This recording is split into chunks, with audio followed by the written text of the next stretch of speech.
Hello friends, आज हम देखेंगे न्यूमेरिकल जो हैं, जो हमने अभी लास्ट में हाइड्रोजन स्पेक्ट्रम पढ़ा था और हिल्बर्ट फार्मूला डिराइव किया था, उससे हम रिलेटेड जो यहाँ पे न्यूमेरिकल्स बन सकते हैं हम यहाँ पे देखेंगे। सबसे पहले न्यूमेरिकल जो है calculate lambda of first line of Balmer series. सबसे पहली बात, आप जितने भी ये क्वेश्चंस यहाँ पे हैं उनमें से आपको सबसे पहली एक चीज यहाँ पे ध्यान देनी है कि आपको ये फाइंड करना है कि इलेक्ट्रॉन जो है वो कहाँ से मूव कर रहा है और कहाँ पर मूव कर रहा है। मैंने आपको पहले बताया कि जहाँ से इलेक्ट्रॉन मूव करता है वो N1 होता है और जहाँ पर इलेक्ट्रॉन होता है वो N2 होता है। ये मैं ऐसा मान रहा हूँ। आप कहीं और बुक्स देखेंगे, कहीं और पढ़ेंगे तो आपको वहीं N1 N2 की जगह पे चेंज मिलेगा।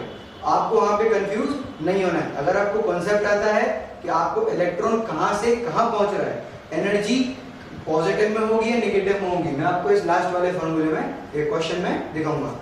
ठीक है, सबसे पहले हमें देखते हैं कि first line of Balmer series कौन सी है। मैंने लास्ट वीडियो में बताया था आपको कि अगर हम बात करते हैं हाइड्रोजन स्पेक्ट्रम की, तो ये अगर फर्स्ट ऑर्बिट होता है, ये दूसरा ऑर्बिट, ये तीसरा, ये चौथा और ये पांचवा। हम बात कर रहे थे किस कौन से सीरीज की? बाल्मर सीरीज की। बाल्मर सीरीज के लिए जहां पर इलेक्ट्रॉन आता है वो क्या होता है? 2। तो जहां पर इलेक्ट्रॉन आया N2 की वैल्यू 2 हमें पता चल गई। हमें ये देखना है कि इसकी फर्स्ट लाइन सेकंड लाइन कौन सी है। मैंने ये भी बताया था कि जो उसके सबसे पास वाला ऑर्बिट होता है वहां से जब इलेक्ट्रॉन आता है तो वो होती है फर्स्ट लाइन। यानी कि अगर थर्ड से इधर आएगा तो ये फर्स्ट लाइन होगी, फोर्थ से थर्ड सेकंड में आएगा सेकंड लाइन, ये थर्ड लाइन, और ऐसे आप 6, 7, 8 ऑर्बिट इनफाइनाइट तक लेके जाएंगे तो आपको लास्ट लाइन इंफिनिटी पे मिलेगी। लास्ट लाइन कहां से आती है? इंफिनिटी से आती है। ये आपको पता होना चाहिए। ठीक है, तो इसके लिए इसका फर्स्ट लाइन होगी वो कहां से कहां आ रहा है? थर्ड से सेकंड वाले में आ रहा है। तो इसके लिए N1 की वैल्यू हो जाएगी हमारी 3। हमें N1 N2 पता है। हमारा फॉर्मूला क्या था? रिजर्व formula 1/λ is equal to RZ² 1/N2² minus 1/N1²। अगर आप कहीं और फॉर्मूला देखेंगे तो आपको N1 N2 की वैल्यू चेंज मिल सकती है, बट वहां पे उन्होंने N1 को कुछ और माना होगा और N2 को कुछ और माना होगा। तो आप कंफ्यूज ना हो, आपको सिर्फ कॉन्सेप्ट पे ध्यान देना है। जैसे कि हम बात करें, हमें N1 N2 की वैल्यू पता चल गई, तो अगर हम यहाँ पे सॉल्यूशन करते हैं तो बहुत ही आसान सा सॉल्यूशन है। 1/λ is equal to R into Z। अगर हाइड्रोजन की बात की जा रही है तो यहाँ पे 1 का स्क्वायर हो जाएगा और 1/N2। N2 कितना है? 2, 2 2 जा 4 माइनस 1/N1²। बोलिए 3 3 जा 9। अगर आप इसका एलसीएम लेंगे और इसको सॉल्व करेंगे तो आपकी वैल्यू आ जाएगी। कैसे आएगी? R की वैल्यू मैंने आपको लिखवा दी थी और 1/R की वैल्यू भी मैंने आपको लिखवा दी थी। कितनी होती है? 912 एंगस्ट्रॉम। 1/R की वैल्यू यहाँ पे यूज होगी क्योंकि आप लैम्डा को इधर ले जाएंगे, ये पूरी वैल्यू 1 के नीचे लाएंगे, तो यहाँ पे आपको 1/R सॉल्व करना पड़ेगा। मैं आपको बताता हूँ कैसे।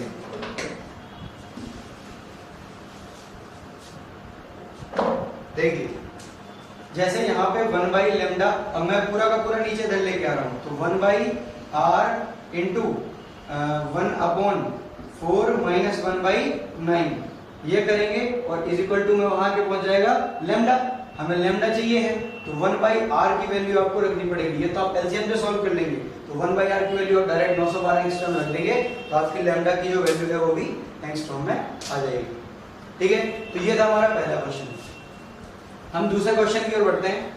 दूसरा क्वेश्चन हम क्या कह रहे हैं? दूसरा क्वेश्चन कह रहे हैं कैलकुलेट द फ्रीक्वेंसी। अब लैम्डा नहीं पूछा उसने, अब फ्रीक्वेंसी पूछी है।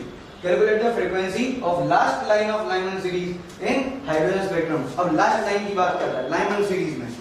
बताइए क्या होगा? सपोज ये लाइमन सीरीज के लिए पहला ऑर्बिट, ये दूसरा, ये तीसरा। तो लाइमन सीरीज के लिए जहां पर इलेक्ट्रॉन आते हैं तो N2 इज इक्वल टू कितना हो जाएगा? 1। हमें N2 पता चल गया। अब बताइए, फर्स्ट लाइन मैंने क्या बोला? जो सबसे पहले वाले ऑर्बिट से आती है। तो फर्स्ट लाइन सेकंड से आ रही होगी, लास्ट लाइन कहां से आ रही होगी? इंफिनिटी से। तो N1 की वैल्यू कितनी हो जाएगी? इनफाइनाइट। अब हम सॉल्व करेंगे अगर, तो 1/λ is equal to R into Z² की वैल्यू वही बना जाएगी 1/N2²। N2² बोले तो 1 माइनस 1/इंफिनिटी। मैंने आपको बोला है 1/इंफिनिटी इज इक्वल टू 0 होता है और 1/0 इज इक्वल टू इंफिनिटी होता है। ये चीजें आपको पता होनी चाहिए। ठीक है, तो यहाँ पे अगर हम यहाँ पे सॉल्व करेंगे तो हमारा आंसर क्या आएगा? हमारा आंसर देखिए क्या आएगा? 1/इंफिनिटी यानी कि 0, तो 1/λ is equal to R into 1। ये आ जाएगा। हमें चाहिए क्या है? हमें चाहिए है हमारा फ्रीक्वेंसी। फ्रीक्वेंसी के लिए क्या होता है, nu is equal to C by lambda. Lambda की वैल्यू, लैम्डा को जब ले जाएंगे तो आर इधर आ जाएगा, तो यहाँ पे इसके और अगर डिराइव करेंगे तो आर इधर लैम्डा जाए तो लैम्डा इज इक्वल टू हो जाएगा 1 बाई आर। अब यहाँ पे इसकी वैल्यू रखेंगे तो सी अपॉन 1 बाई आर, ये आर ऊपर जाएगा तो क्या जाएगा सी इंटू आर। आर की वैल्यू भी आपको पता है और C is the speed of light. ठीक है, तो आप इसको भी सॉल्व बहुत आसानी से कर सकते हैं। नेक्स्ट हमारा जो थर्ड क्वेश्चन है वो कहता है कि calculate the lambda of third line of Brackett series in ideal spectrum. और हमें ब्रैकेट सीरीज की थर्ड लाइन पता करनी है। तो ब्रैकेट आपको सबसे आसान तरीका बता रहा हूँ, ब्रैकेट सीरीज यानी कि ब्रैकेट सीरीज के लिए जहां पर इलेक्ट्रॉन आते हैं वो कौन सा ऑर्बिट होता है 4। ठीक है, तो इसकी पहली लाइन कौन सी होगी, जो 5 में से आ रही होगी। ठीक है, इसकी दूसरी लाइन कौन सी होगी, जो 6 में से आ रही होगी। इसकी तीसरी लाइन कौन सी होगी, जो 7 में से आ रही होगी। तो हमें थर्ड लाइन के लिए पता चल गया कहां से इलेक्ट्रॉन आ रहा है 7 से, तो n1 कितना हो जाएगा 7 और n2 कितना हो जाएगा 4। n1 n2 की वैल्यू पता करना ही हमारे इन सभी क्वेश्चंस का मेन मोटिव है।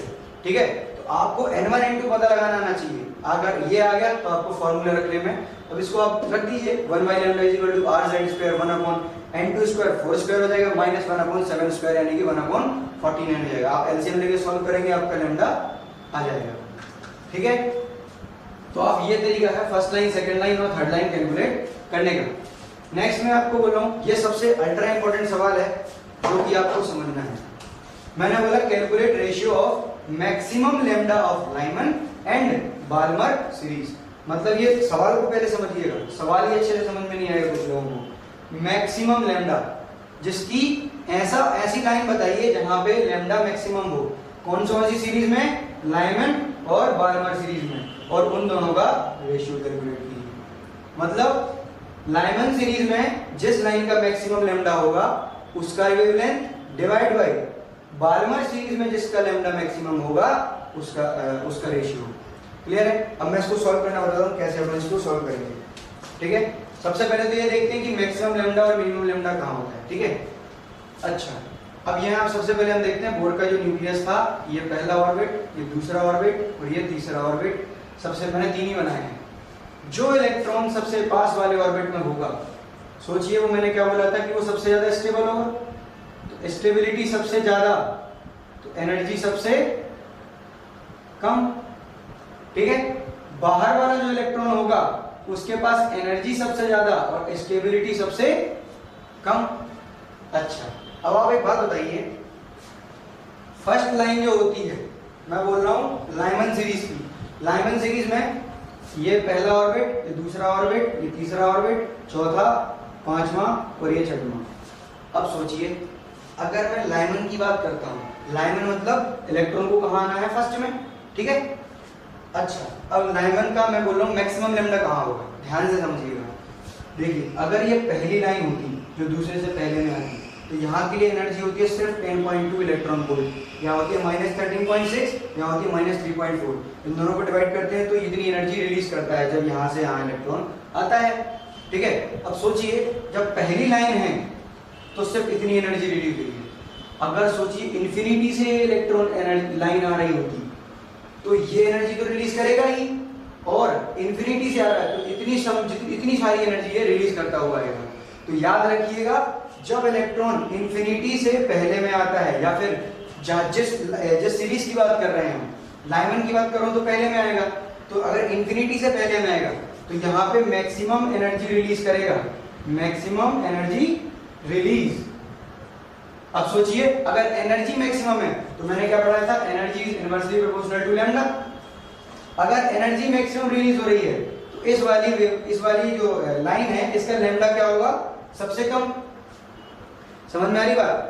अगर एनर्जी सबसे ज्यादा रिलीज हो रही है तो लैम्डा कम होगा, लेकिन हमें किस लाइन के लिए पूछा गया जिसका मैक्सिमम लैम्डा हो, मैक्स। अब सोचिए, दिमाग लगाइए, यहाँ पे जब दूसरे से पहले में आ रहा था तो सिर्फ 10.2 थी। ठीक है, और इन्फिनिटी से आ रहा था तो मैक्सिमम। तो आप पहला ये ध्यान रखिए कि अगर इन्फिनिटी से पहले में आता है, यानी कि लास्ट लाइन जिसको कह रहे हैं, किसको कह रहे हैं, लास्ट लाइन जो हम कह रहे हैं, लास्ट लाइन के लिए एनर्जी सबसे ज्यादा होती है और लैम्डा सबसे कम होता है।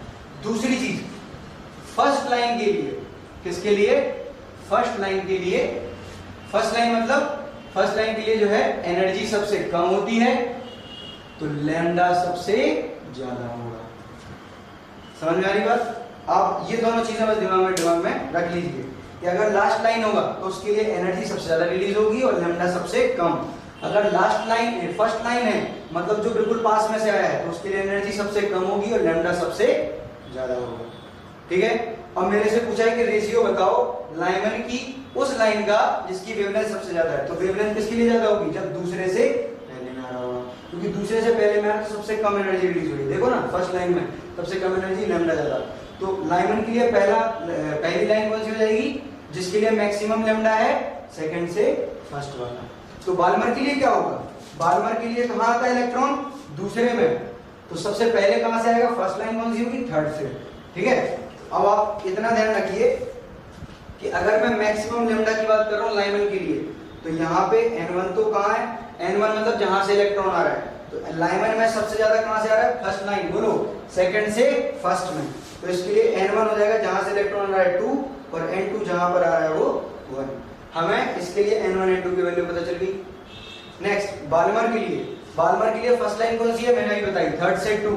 तो इसके लिए n1 हो जाएगा 3 और n2 हो जाएगा 2। हमें दोनों के लिए n1 n2 की वैल्यू पता चल गई। हम 2 मिनट में आंसर निकाल सकते हैं, 2 सेकंड नहीं लगेंगे। देखिए आप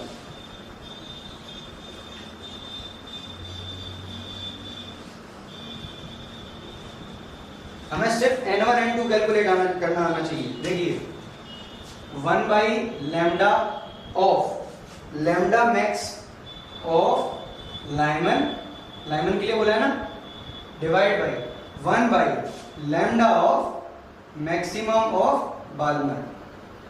ठीक है, बराबर। ठीक है, R Z square 1 upon n2 square. बोलिए लाइमन के लिए n2 की वैल्यू कितनी थी? 2 2 जा 4 माइनस 1 बाई 1। ठीक है, divide by are Z square. बोलिए बाल्मर के लिए n2 कितना था? 2 जा 4 माइनस 1 बाई, बोलिए यहाँ पे 3 3 जा 9 आ जाएगा। आपको इन दोनों का रेशियो निकालना है, इसको सॉल्व करना है। ये तो इससे कैंसिल हो जाएगा और ये आप सॉल्व कर सकते हैं बहुत आसानी से। ठीक है, तो ये आपको आना चाहिए करना, बाकी इसमें कोई भी प्रॉब्लम आने वाली बात नहीं है। ठीक है, सॉरी यहाँ पे मैंने n2 करना था, यहाँ पे 1 आएगा आपका और यहाँ पे 4 आएगा। I am sorry. ठीक है, तो यहाँ पे आएगा 3/4 और यहाँ पे इसका एलसीएम ले लेंगे तो वहाँ पे भी आपका आंसर आ जाएगा। आपको क्या कैलकुलेट करना है? Lambda max of Lyman divide by lambda max of Balmer. ये आपका आंसर जो भी आया आप यहाँ पे कैलकुलेट कर लेना। ये द टफेस्ट क्वेश्चन है। अगर आपको ये समझ में आ गया इसका मतलब है कि आपको पूरी इसका कॉन्सेप्ट समझ में आ चुका है। ठीक है, ये था अपना चौथा सवाल। इन सब में सबसे कठिन सवाल यही था और सबसे इंपॉर्टेंट भी यही था क्योंकि सारे कॉन्सेप्ट इसमें क्लियर हैं। आप हमेशा इतने याद रखिएगा कि जो फर्स्ट लाइन होती है उसके लिए एनर्जी सबसे कम होती है और वेवलेंथ सबसे ज्यादा। जो लास्ट लाइन होती है जो इन्फिनिटी से आती है उसके लिए जो एनर्जी होती है वो सबसे ज्यादा होती है और लैम्डा सबसे कम होता है। ठीक है, तो अगर मान लीजिए इसमें मैक्सिमम लैम्डा का वो पूछा था, अगर मिनिमम लैम्डा का पूछता तो भी आपको n1 n2 और n1 n2 कैलकुलेट करना था दोनों के लिए। ठीक है, जिस तरीके से मैंने बताया आपको। नेक्स्ट क्वेश्चन अपन करते हैं, calculate the total number of spectral line. ये तो बहुत आसान है। कहां से कहां आ रहा है? फोर्थ से फर्स्ट ऑर्बिट में आ रहा है। बोलिए फॉर्मूला बोलिए, मैंने क्या लिखवाया था? फॉर्मूला था total number of spectral lines is equal to n2 minus sorry n1 minus n2 into n1 minus n2 plus 1 divide by 2। अब n1 कहां से आ रहा है? फोर्थ से, तो 4 माइनस कहां जा रहा है? फर्स्ट में। ये हो गया 4 माइनस 1 प्लस 1 डिवाइड बाई 2। ये 1 से 1 कैंसिल हुआ, 4 माइनस 1 3 4 जा 12 बाई 2। कितना आंसर आएगा? 6। तो ये तो आपको बहुत आसान सवाल है, ये मैंने पिछले वीडियो में भी करवाया था। नेक्स्ट जो लास्ट सवाल है उसमें आपको थोड़ा कुछ बताना था, इंप्रूवमेंट कराना था। आपसे बहुत अच्छा क्वेश्चन पूछा है, कैलकुलेट द एनर्जी चेंज अगर इलेक्ट्रॉन मूव करेगा सेकंड से फोर्थ ऑर्बिट में। अच्छा एक बात बताइए, सेकंड से फोर्थ ऑर्बिट में जा रहा है मतलब अंदर से बाहर आ रहा है। मेरे लास्ट वीडियो में मैंने बताया था कि अगर इलेक्ट्रॉन अंदर वाले ऑर्बिट से बाहर वाले ऑर्बिट में जाता है तो उसको एनर्जी देनी पड़ती है और अगर बाहर वाले ऑर्बिट से अंदर वाले ऑर्बिट में आता है तो एनर्जी रिलीज करता है in the form of spectrum. ठीक है, अब हमें इतना तो पता है कि एनर्जी का हमें फॉर्मूला मैंने क्या लिखवाया था, energy is equal to -13.6 into Z square 1 by n1 square minus 1 upon n2 square. ये बात यहाँ पे बहुत गौर करने वाली है, अब आप इसको ध्यान से समझिएगा। ठीक है, देखिए फॉर्मूला सॉल्व करते हैं। -13.6 इंटू जेड अपन हाइड्रोजन, पहले देखिए किसके लिए पूछा है, हाइड्रोजन स्पेक्ट्रम के लिए, तो जेड की वैल्यू 1। बोलिए कहां से इलेक्ट्रॉन जा रहा है 2, तो 2 2 जा 4 माइनस 1 अपॉन n2 कितना है 4, तो 4 4 जा 16। अब इसका एलसीएम करेंगे 16 आएगा, यहाँ आ जाएगा 4 4 जा 16, तो 4 माइनस 1, तो ये आ जाएगा आपका इंटू 13.6 माइनस, यहाँ आएगा माइनस और डिवाइड बाई आप सॉल्व करेंगे तो आपका आंसर आ जाएगा। अब आपका सवाल ये होना चाहिए कि सर आप इसको जब सॉल्व करोगे तो ये वैल्यू तो प्लस में आएगी, बट यहाँ पे तो पहले माइनस लगा हुआ है। ठीक है, तो ये सिर्फ जो पहले माइनस लिखा होता है, आपको कंफ्यूज नहीं होना है। आप जितने भी दुनिया भर में फॉर्मूले देखेंगे, कोई कुछ पढ़ा रहा है, कोई कुछ पढ़ा रहा है। ठीक है, आपको सिर्फ इतना याद रखना है कि एनर्जी का फॉर्मूला हर जगह यही लगाइए। अगर माइनस में आता है इसका मतलब है कि हमने गलत किया है, हमारा आंसर होना चाहिए था ये प्लस में, क्योंकि हमें इतना तो पता है ना। देखो ये माइनस क्या रिप्रेजेंट करता है, माइनस रिप्रेजेंट करता है कि एनर्जी रिलीज हुई है, बट यहाँ पे माइनस नहीं आएगा। क्यों आएगा, यहाँ पे हमें सेकंड से फोर्थ ऑर्बिट भेजना है, तो हमारी ये जो चीज है ये पॉजिटिव में आएगी। माइनस और प्लस सिर्फ इतना बताता है कि इलेक्ट्रॉन अंदर से बाहर जा रहा है या बाहर से अंदर आ रहा है, एनर्जी रिलीज कर रहा है, एनर्जी हमें देनी पड़ रही है। तो आपको इतना सॉल्व करना आना चाहिए, वरना मैं ये वाला फॉर्मूला पढ़ा रहा हूँ, आप किसी और वीडियोस में देखेंगे कुछ और फॉर्मूला पढ़ा रहे होंगे। ठीक है, आपको फॉर्मूले नहीं रटने, यहाँ पे आपको कॉन्सेप्ट याद करना है कि माइनस आ गया कोई दिक्कत नहीं है, ये माइनस हमें बता रहा है कि एनर्जी रिलीज हो रही है, लेकिन ऐसा नहीं होता। अगर सेकंड से फोर्थ में भेज रहे हो तो एनर्जी हमें देनी पड़ेगी। तो फॉर्मूले में कंफ्यूज मत होइए, फॉर्मूले आप दुनिया भर के देखेंगे। ठीक है, अच्छा अगर ये हाइड्रोजन स्पेक्ट्रम के लिए था, अब मैंने अगर यही चीज हीलियम के लिए पूछी होती, हीलियम स्पेक्ट्रम, तो यहाँ पे Z की वैल्यू कितनी आ जाएगी 2 का स्क्वायर, बस बाकी सब सेम है। ठीक है, तो ये थे हमारे कुछ न्यूमेरिकल्स। मैं ऐसे ही कई सारे न्यूमेरिकल्स आपको करवाऊंगा, और ऐसे ही आप अगर आपको वीडियोस पसंद आ रहे हो तो आप उसको लाइक शेयर एंड कमेंट जरूर करिए। देखिए आपको कंटेंट तो सब जगह एक ही समय मिलेगा, जो मैं पढ़ा रहा हूँ वहीं आपको कई सारे वीडियोस में आपको मिल जाएगा, बट हर एक चीज का तरीका होता है। अगर आपको मेरा तरीका पसंद आए तो ही आप वीडियो को लाइक करें, वरना आप डिसलाइक कर दीजिए, मुझे कोई बुराई नहीं है। Thank you so much.